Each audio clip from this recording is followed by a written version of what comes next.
It is He that saves us. It's He that redeems us. There's nothing we could have done to save ourselves. A lot of us in here, most of us in here, all of us in here are highly intelligent people. But we're not smart enough to get ourselves out of the hell we were in. All right. And some of us were too bright to get ourselves into the hell we've been in. Look at this. Look at this just a little bit deeper, okay?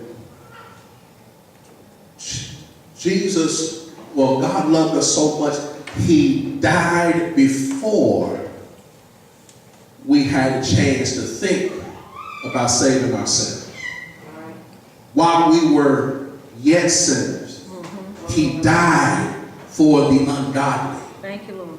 He thought about you and me before we were ever thought about by our parents. He said, I'm going to set this thing up where the generations don't have to settle for being born in sin and shaped in iniquity. They have a chance to see me for who I am. Yes.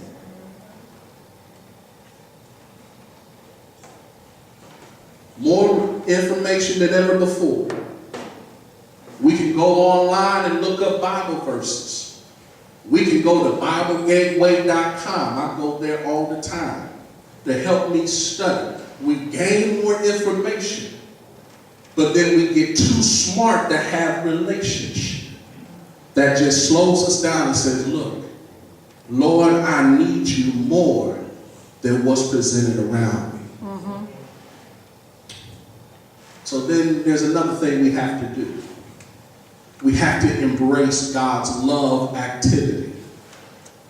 Verse 17 says that if we divide ourselves, if we separate ourselves, and we continue in that practice, we will make the work at the cross of no effect. In other words, our actions dictate how powerful a witness God's love activity for us really is. What does the cross mean to you? What does it really mean to you? Is it just something you read about around Easter? Something that you remember from Sunday school when you were a little child? What does the cross mean to you? Is it just a little symbol that we wear? Is it something that anybody can have access to? What does it mean to you? Is it something to argue, fuss, and fight about? Or is it the ultimate symbol of God's love toward you? These are the things we have to think about as children of God. Amen.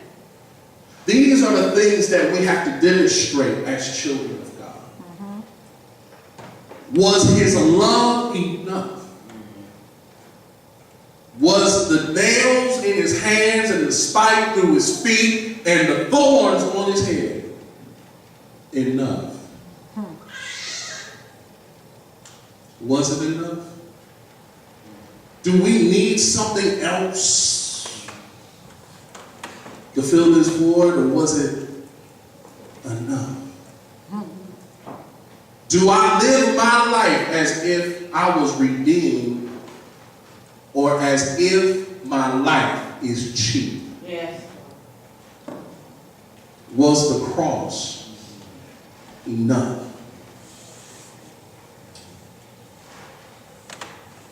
Dietrich Bonhoeffer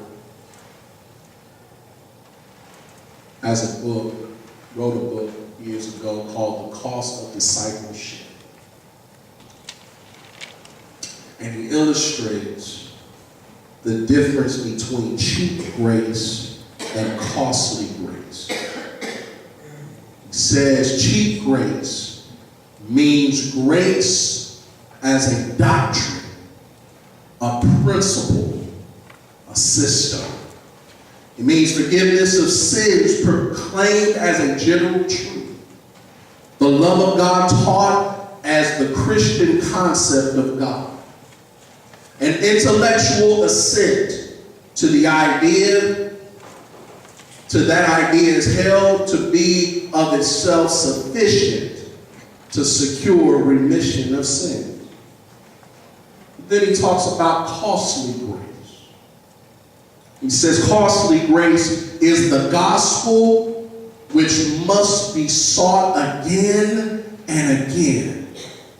The gift which must be asked for. The door at which a man must knock.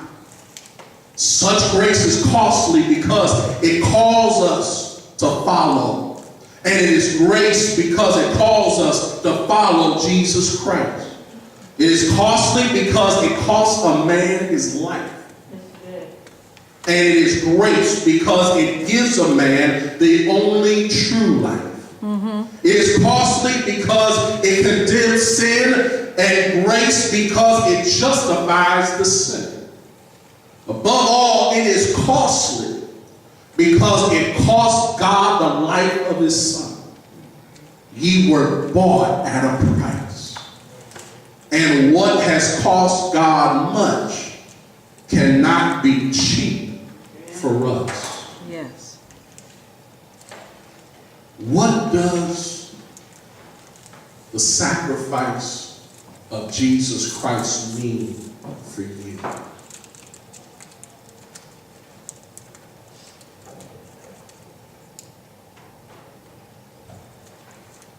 What does a relationship with him mean to you? What does it mean for me?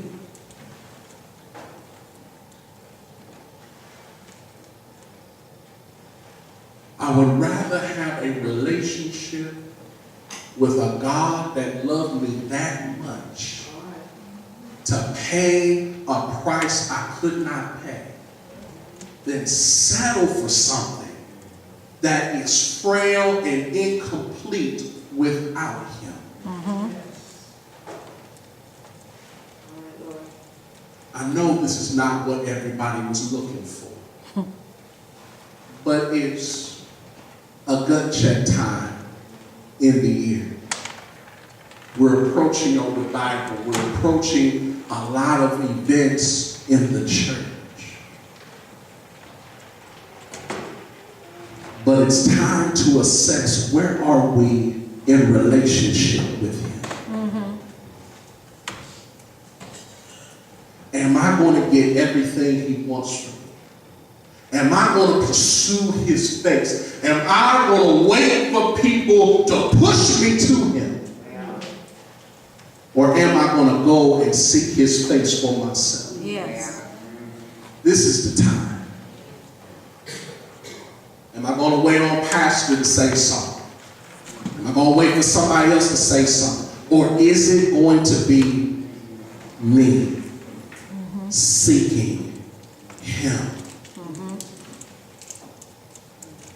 I believe, and I can declare this as calm as possible. The moment you say to yourself, I'm seeking him, is the moment you'll finally understand what God is all about for your life. No more games, no more tricks, no more gimmicks. He wants you.